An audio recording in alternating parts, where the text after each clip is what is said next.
Bonjour, bienvenue dans la série sur la mécanique quantique. Nous allons parler de la structure hyper fine des atomes. Et d'abord, il faut se préciser ce que c'est. Qu'est-ce que la structure hyper fine? Alors, quand on parle du spectre d'un atome, on calcule les états d'énergie, ou on les mesure, avec qui dépendent en fonction des nombres quantiques n, l et m. On l'a vu, pour l'atome d'hydrogène, par exemple, on trouve des états qui dépendent de m, le nombre quantique principal, ce qui donne une série d'énergies différentes, de niveaux d'énergie différentes. Mais l'énergie, en principe, quand on voit ça comme ça, ne dépend pas de L et de M. Mais, en pratique, dans un atome, les différents électrons interagissent les uns avec les autres, ce qui fait que les structures, l'énergie pour les états L et M peut varier, conduisant à des niveaux plus fins, et c'est appelé structure fine. Mais il y a en plus le spin de l'électron, ainsi que le spin du noyau. Ils peuvent interagir, ce qui conduit à des détails encore plus fins, appelés structures hyper fines. C'est cela que nous allons voir. Nous allons regarder le cas de l'hydrogène, qui est en fait assez facile. Nous allons commencer doucement et nous allons voir ça en détail.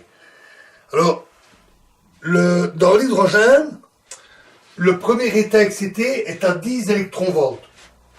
Donc en fait, l'énergie d'ionisation est de 13,6 électronvolts, et le premier état d'excité est déjà 10 électronvolts plus haut.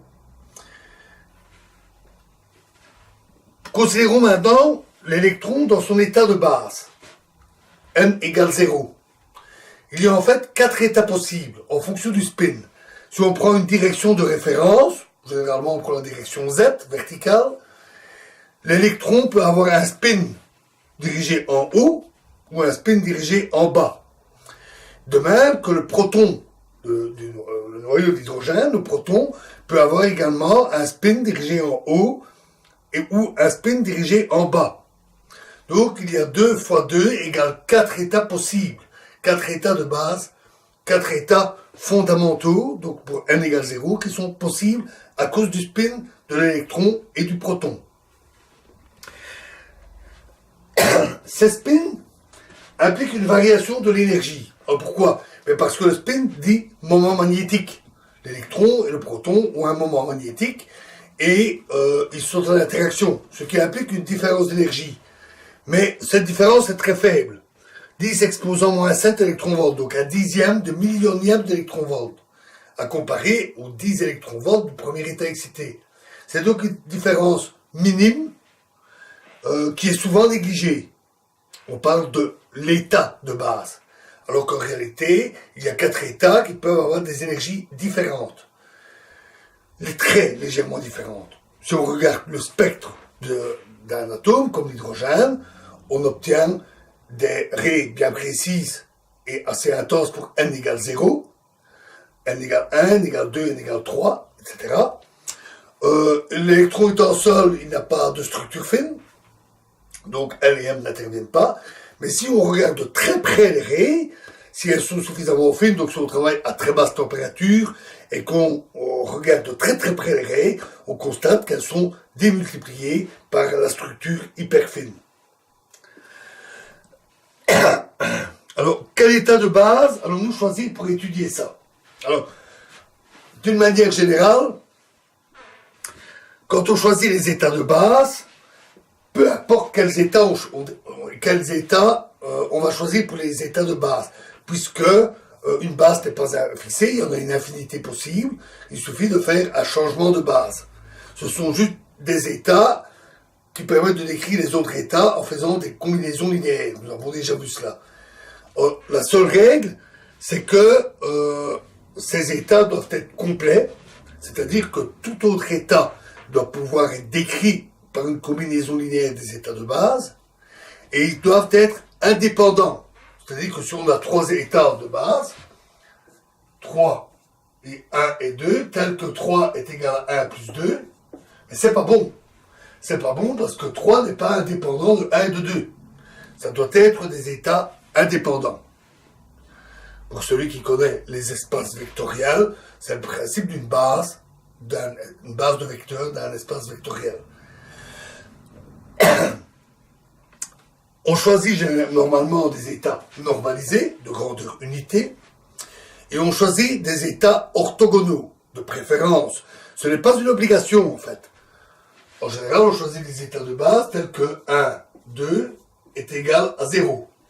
Mais en réalité, c'est pas obligatoire. Du moment qu'ils sont linéairement indépendants, c'est bon. Les états orthogonaux simplifient généralement les choses dans les calculs. À partir de là, il reste quand même encore une infinité de choix possibles. Alors, quel choix fait-on? Mais les choix sont basés soit sur des considérations physiques, parce que ce sont des états qui correspondent à des états physiques clairs et évidents, bien identifiables, ou parce que cette base simplifie les calculs. Il n'est pas rare de choisir des états de base qui sont faciles à identifier physiquement, puis de faire un changement de base pour passer à une base qui est plus pratique. Un exemple typique, c'est quand nous avions nos systèmes à 2 états, on choisissait des états de base évidents, et puis on les combinait pour obtenir les états stationnaires d'énergie bien définie.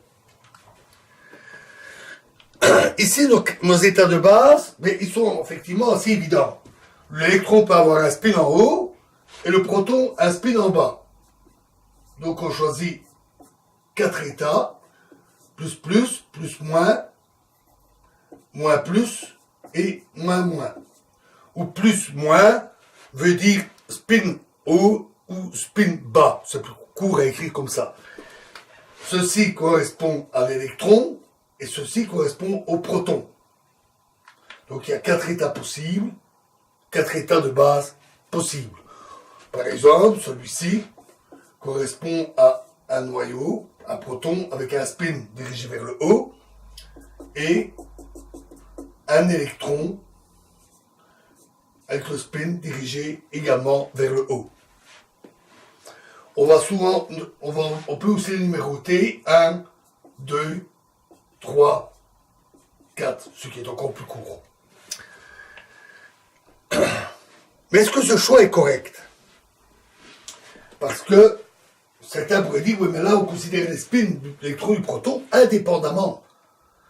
Comme si chacun ignorait la présence de l'autre, alors que ces deux particules doivent être en interaction. C'est vrai. Les états peuvent être en interaction. Et cela va influencer, les deux particules sont en interaction. Et cela va influencer la dynamique.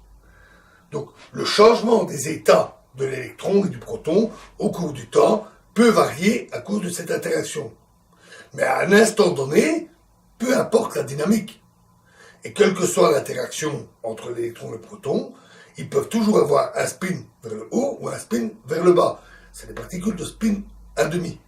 Donc, indépendamment de cette interaction, tout ce que nous avons besoin pour décrire le système à un instant donné, c'est, par exemple, ces 4 états de base, quelle que soit leur interaction. D'une manière plus générale, si on a un électron donné, seul, un électron dans un atome ou un électron libre, l'électron, on considère cet électron, il peut avoir un spin vers le haut et une certaine impulsion, ou un spin vers le bas et toujours une certaine impulsion. Il peut y avoir une infinité d'impulsions possibles. Donc en fait, on a une double série d'états, une double série infinie d'états possibles, qui peuvent servir de base pour décrire un électron. Le simple fait de considérer le spin ne fait jamais que doubler le nombre d'états possibles. Si on connaît les amplitudes, plus P, psi, pour un état psi donné, et les amplitudes moins P, psi, alors l'état psi est entièrement déterminé. Mais ici, nous avons choisi seulement 4 états, pas d'impulsion. Pourquoi? Parce que nous considérons l'électron dans son état de base, du moins l'état avec le nombre quantique n égale 0. Et